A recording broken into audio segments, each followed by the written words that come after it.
Good evening, creatures.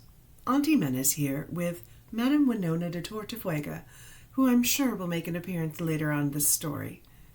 We were having tea earlier this week. Well, Madame Winona was having catnip, of course. And because Madame Winona knows that Auntie Menace has been a salty, salty mermaid this past week, she suggested that we sink our teeth into Carmilla by Joseph Sheridan Fanu.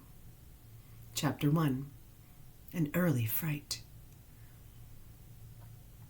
In Styria, we, though by no means magnificent people, inhabit a castle or schloss. A small income in that part of the world goes a great way. 800 or 900 a year does wonders. Scantily enough, ours would have answered among wealthy people at home. My father is English, and I bear an English name, although I never saw England.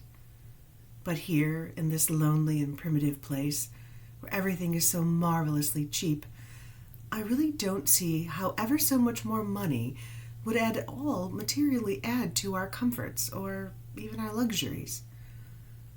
My father was in the Austrian service, retired upon a pension in his patrimony, and purchased this feudal residence, and the small estate on which it stands, a bargain.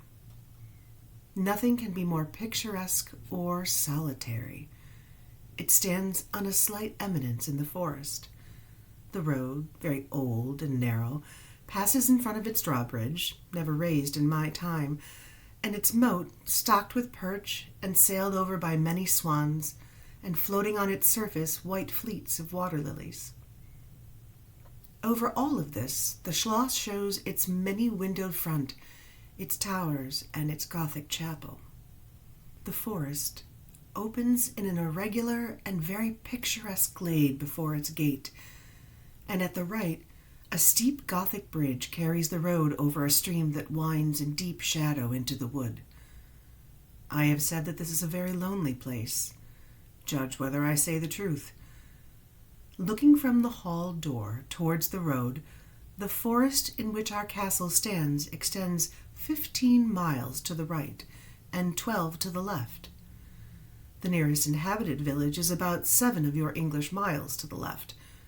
The nearest inhabited schloss of any historic association is that of Old General Spielsdorf, nearly 20 miles away to the right. Now, I've said the nearest inhabited village, because there is, only 3 miles westward, that is to say, in the direction of General Spielsdorf's schloss, a ruined village, with its quaint little church, now roofless, in the aisle of which are the mouldering tombs of the proud family of Karnstein, now extinct, who once owned the equally desolate chateau which, in the thick of the forest, overlooks the silent ruins of the town.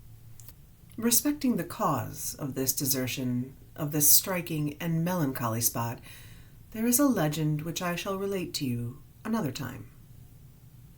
I must tell you now how very small is the party who constitute the inhabitants of our castle.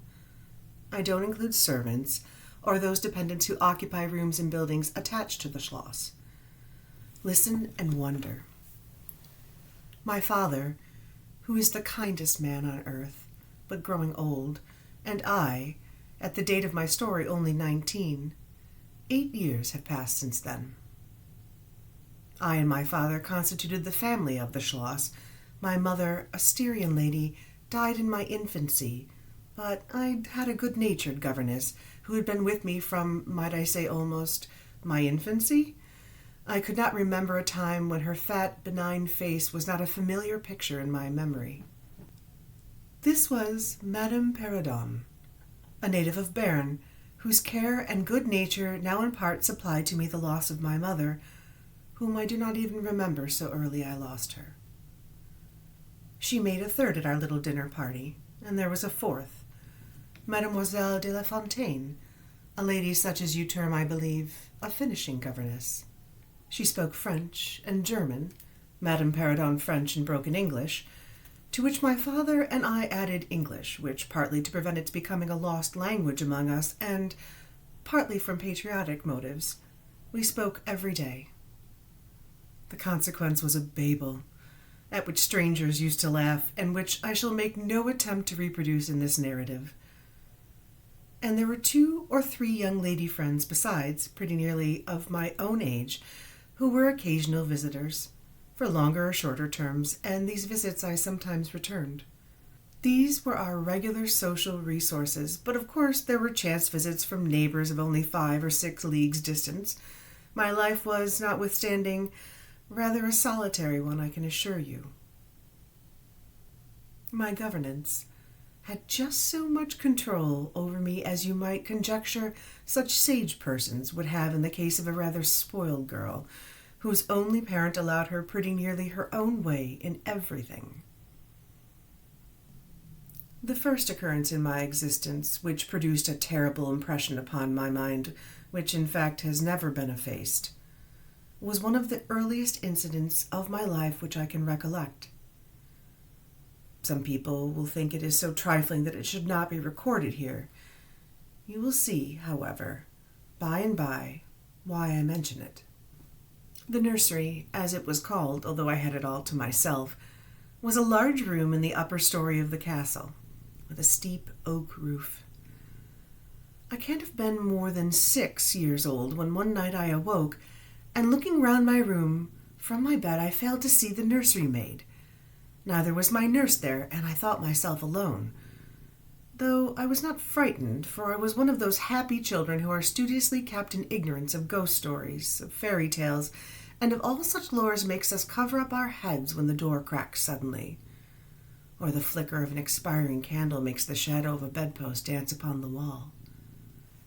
I was vexed and insulted at finding myself, as I conceived, neglected, and I began to whimper, preparatory to a hearty bout of roaring, when to my surprise I saw a solemn but very pretty face looking at me from the side of the bed.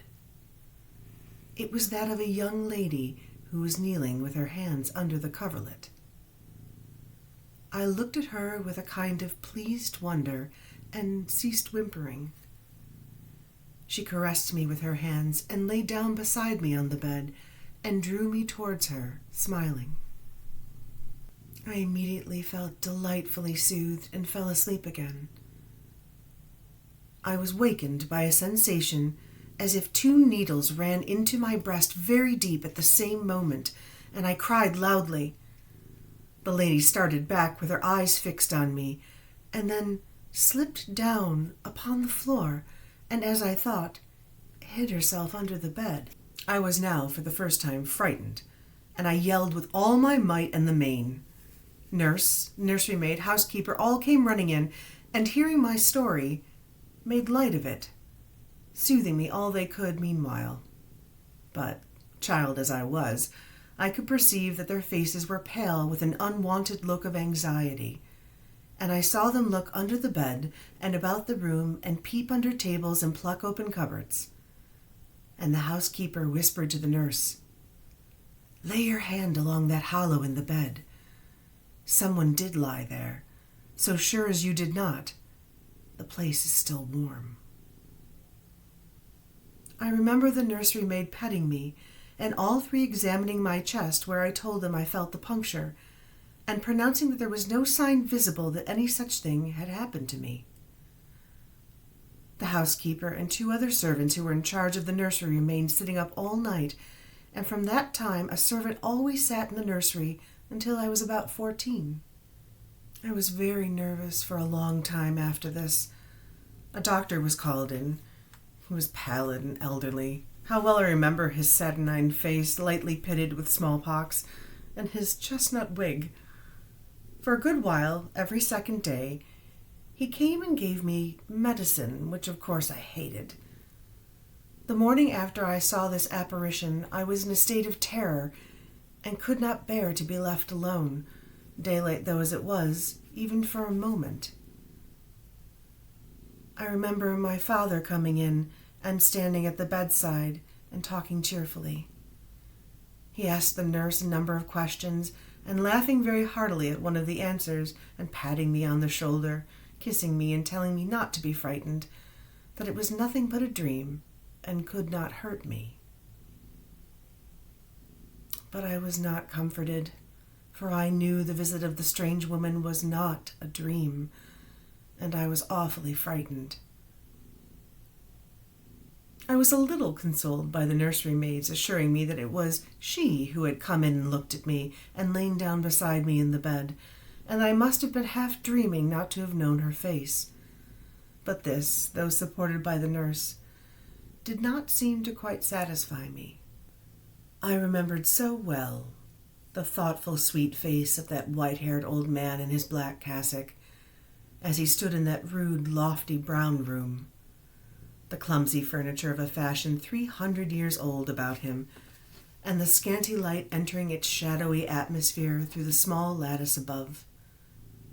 He kneeled, and the 3 women with him, and he prayed aloud with an earnest, quavering voice for what appeared to me a very long time.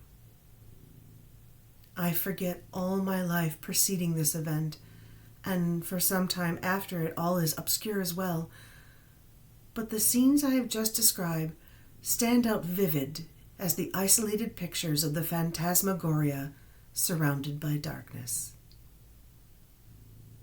Good night.